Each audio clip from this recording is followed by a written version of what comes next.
ಇವ್ರು ಹೊಸಳಿ ಮಕ್ಕಳು. ಏಯ್ ಯಾಕ್ರಿ ದಾರು ಕುಡಿಬೇಕ್ರಿ, ಅದಕ್ಕೆ ಬಬಲಾದಿ ಸದಾಶಿವ ಮತ್ತೆ ಇಡೀ ಹೊಳಿನ ದಾರು ಮಾಡಿ ಹರ್ಸ್ಯಾನ. ಹಾ ನಾವು ದಾರು ಕುಡಿಯೋರು ಕಣಿಟಲ್ಲ ಹೋಗ್ಬೇಡ ಹಡದಾವ. ನಿನಗೊಂದು ಮಾತು ಹೇಳ್ತೀನಿ ಕೇಳು. ನೀನು ಕೂಡ ನಾವು ಆಗ ಹಾಕದೇನಂದ್ರ ಈಗ ಮಾಡಿದ್ರಲ್ಲ ಅವ್ರ ಟೈಮ್ ಪಾಸ್, ಅವ್ರಿಗೆ ನನಗ ವ್ಯತ್ಯಾಸ ಇರಂಗಿಲ್ಲ. ಅದನ್ನ ಬ್ಯಾಡ ಇವತ್ತು. ಯಾಕಪ್ಪ ಅಂತಂದ್ರ ಕಾಸಿಲಿಂಗನ ಜಾತ್ರೆಗೆ ಸೇವಾ ಮಾಡಕ್ ಕರ್ಸ್ಯಾರಪ್ಪ ಅಂತಂದ್ರ ಹೌದವ ಹೌದು. ಹಾಲು ಮತ್ತ ಒಂದು ಗಿಡ ಇದ್ದಂಗ ಬೀರು, ಆ ಗಿಡದೊಳಗಿನ ತಂಗಿ ಇದ್ದಂಗ ಮಾಳಿಂಗರಾಯ ಬೀರ್ ದೇವ್ರ ಅಮೋಘಸಿದ್ದ ಅನ್ನಂತದ್ದು ತಂಗಿ ಇದ್ದಂಗ ತಂಗಿಗೆ ಹಿಡ್ಕೊಂಡು ನಾವು ಜೊತೆಡ್ಲಕತ್ತಿದೆವು. ಹೌದವ ಹೌದು. ಹಾಲು ಮತ ಅನ್ನಂತದ್ದು ಬಹಳ ಐತಿದು. ಒಂದೇ ಬಡ್ಡೆ ಅದ, ಬಹಳ ಇಲ್ಲ. ಒಂದೇ ಬಡ್ಡೆದ ತಂಗಿಗಳು ಬಹಳ ಅದಾವ. ಆ ತಂಗಿ ನೆಳ್ಳಿಗೆ ಆಸರಕ್ಕಾಗಿ ನಾವು ಹೊಂಟಿದೆವು. ಅಂತ ಶಿವಸ್ಥಾನ ಗದಗಿ ಸೇವಾ ಮಾಡುವಂತ ಪುಣ್ಯ ನಮಗ ನಿಮಗ ಇವತ್ತು ಸಿಕ್ಕದ. ಈ ಸಿಕ್ಕಂತ ನಮ್ಮ ಜನ್ಮ ವ್ಯರ್ಥ ಮಾಡ್ಕೋದು ಬೇಡ. ದೇವ್ರ ನಾಮಸ್ಮರಣೆ ಮಾಡ್ಕೊಂಡು ಕಾಲಹರಣ ಮಾಡೋನು. ಈಗ ಅವ್ರಿಗೆ ನಮಗ ಬಹಳ ಮಾತಾಡೋದು ಬೇಡ. ಆಗಲಿ ಬಹಳ ಮಾತಾಡಿಲ್ಲ ಅವ್ರು. ನಾನು ಏನ್ರ ಮಾತಾಡಿದ್ರೆ ಮಾತಾಡ್ಬೇಕಂತ ಬಂದಿದ್ ಖರೆ. ಮೊದಲಿನ ಸಂಧಿಗೆ ಒಂದ್ ಜನ ಗಪ್ಪಾಗಿ ಹೋಗೋಣ. ಅವ್ರ ಏನಂದಾರ, ಈಕಿ ಯಾಕೋ ಗಪ್ಪಾಯಿಗಳ ತಿಳ್ಕೊಂಡಾರ. ತಮ್ಮ ನನಗ ಆರಾಮಲ್ಲ, ನನ್ನ ಘಟ ಈ ಕಡೆ ಹೊಂಟ್ರು ನಿಮ್ಗೆ ಬಿಡಲ್ಲ.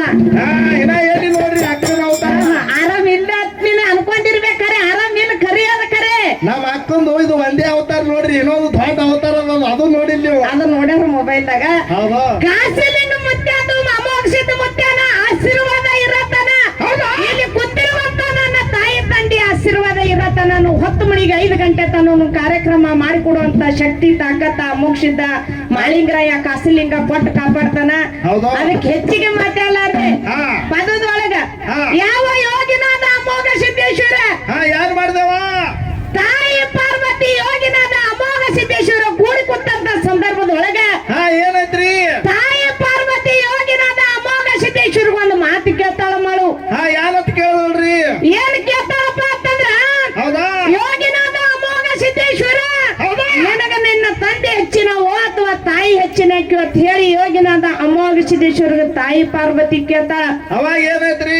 ಅವಾಗ ತಾಯಿ ಪಾರ್ವತಿಗೆ ಮಗ ಹೇಳ್ತಾನ, ತಾಯಿ ಹರ ಮನದ್ರ ಗುರು ಕಾಯ್ತಾನ, ಗುರು ಮನದ್ರಿ ಧರಣಿ ಮೇಲೆ ಕಾಯೋರು ಯಾರಿಲ್ಲ. ನನಗ ನನ್ನ ತಂದೆ ಹೆಚ್ಚಿನವ, ನನ್ನ ಗುರು ಹೆಚ್ಚಿನವ ಅಂತ ಹೇಳಿ ಅವಾಗ ಪಾರ್ವತ ದೇವಿ ಯಾರು ಹೇಳಿದವ? ಯೋಗಿನಾದ ಅಮೋಘ ಸಿದ್ದೇಶ್ವರ ತಾಯಿ ಪಾರ್ವತಿಗೆ ಹೇಳ್ತಾನ. ಅವಾಗ ತಾಯಿ ಪಾರ್ವತಿ ಮುಗಲ್ ಹರಿದ ಮೈ ಮೇಲೆ ಬಿದ್ದಂಗಾಯ್ತು. ಹೊಟ್ಟೆನ ಕಳ ಕಿತ್ತಿ ನೆಲಕ್ಕೆ ಬಿದ್ದಂಗಾಯ್ತು. ಮುಗಲ್ ಹರಿದ ಮೈ ಮೇಲೆ ಬಿದ್ದಂಗಾಯ್ತು. ತುಂಬದ ಹೊಟ್ಟೆ ತುಂಬದಂಗಾಯ್ತು. ಅವಾಗ ತಾಯಿ ಪಾರ್ವತಿಗೆ ಯೋಗಿನಾದ ಅಮೋಘ ಸಿದ್ದೇಶ್ವರ ಮೇಲೆ ಸಿಟ್ಟಿಗೆ ಬಂದು ತಾಯಿ ಕಾಸ ಮಗನಿಗೆ ಕಾಡದಕ್ಕೆ ನಿಂತಿರ್ತಾಳ. ಹೌದು. ಹೆಂಗ ಕಾಡ್ದಳವ? ಹೆಂಗ ಕಾಡ್ತಾಳಪ್ಪ ಅಂತಂದ್ರ ಮಗನಿಗೆ ಒಂದು ಷರತ್ ಹಾಕ್ತಾಳಕಿ. ಯಾರು ತಾಕದಲ್ರಿ ಷರತ? ಎಂತ ಶಪಥಪ್ಪ ಅಂತಂದ್ರ, ನಿನ್ನ ಗುರು ಹೆಚ್ಚಿನ ಅಂತ ಬರಕಿ ಜಗತ್ತಿನಾಗ ನಿನ್ನ ತಂದೆಗೋಸ್ಕರವಾಗಿ ನಿನ್ನ ಗುರುವಿನಗೋಸ್ಕರವಾಗಿ ಹುಳ ಮುಟ್ಲಾರ ಹೂವ ಕಪ್ಪಿ ಕನಕಲ್ಲ ನೀರು ತಂದು ಸೇವಾ ಮಾಡಿದೆ. ಖರೆ ಆದ್ರ ಈ ಜಗತ್ತಿನಾಗ ನಿನ್ನ ಗುರು ಹೆಚ್ಚಿನವ, ನಿನ್ನ ತಂದೆ ಹೆಚ್ಚಿನವ ಅಂತೇಳಿ ಒಪ್ಪುವತ್ತಿನ ಅಂತೇಳಿ ಯೋಗಿನಾದ ಅಮೋಘ ಸಿದ್ದೇಶ್ವರ ತಾಯಿ ಪಾರ್ವತಿ ಪಣತಿಡ್ತಾಳ. ಅವಾಗ ಯೋಗಿನಾದ ಅಮೋಘ ಸಿದ್ಧ ಯಾರು ಮಾಡಿದೇವ? ತಾಯಿ ಮಾತಿಗೆ ನಿಂತೆ ಆಡಿನಾರ್ದೆ ಯೋಗಿ ಅಮೋಘ ಸಿದ್ದೇಶ್ವರ ತಾಯಿ ಮಾತಿಗೆ ತಲೆ ತಗ್ಗಿಸಿ ಎಲ್ಲಿಗೆ ಬರ್ತಾನ? ಎಲ್ಲಿಗೆ ಬಂದೇವ? ತಂದೆ ಸರಣಿ ಮಾಡ್ಕೊತು. ಹೌದಾ? ಕೇಳು. ಓಲೆ ತಂದೆಯ ಸರಣಿ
ಅವಾಗ ಯೋಗಿನಾದ ಅಮೋಘ ಸಿದ್ದೇಶ್ವರ ಸರಣಿ ಮಾಡ್ಕೊತ ಎಲ್ಲಿಗೆ ಬಂದ?